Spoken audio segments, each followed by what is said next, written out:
Vous n'avez jamais mis autant d'argent sur votre livret A pour un mois de février. Mais avez-vous la sensation d'avoir fait le bon choix? Le jour où on en a besoin, on peut le sortir facilement.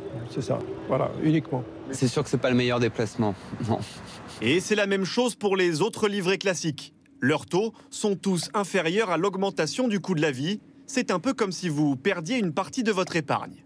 Alors, de nombreux Français sont allés voir ailleurs. On a un produit phare, c'est le lingot d'1 kilo.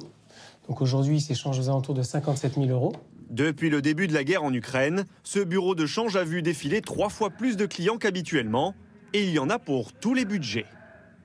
On est sur du 20 grammes, c'est à peu près 1 100 € le lingot. Et le 5 grammes, on est pas loin de 400 €. L'idée commune de toutes les personnes qui achètent de l'or, c'est pas pour gagner de l'argent, mais c'est plus pour protéger leur épargne, pour préserver leur épargne de l'inflation. Car contrairement au livret classique, le cours de l'or, lui, est bien supérieur à l'inflation, plus 10% en un mois. De quoi donner des idées à cette cliente. Mon assurance vie, je la boucle, je récupère et je viens racheter de l'or.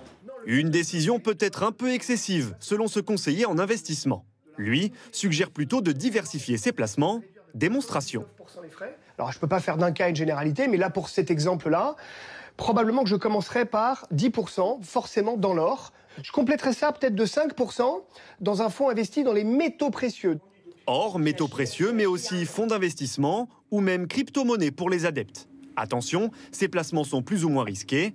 Il faut donc, selon lui, mettre au moins la moitié de votre épargne sur des placements sûrs, comme une assurance vie. Le maître mot en ce moment où on se parle de toute façon, c'est de ne pas céder à la panique. Dernier conseil, ne pas hésiter à déplacer votre argent en fonction de l'évolution des marchés. Protéger votre épargne est en quelque sorte un travail du quotidien.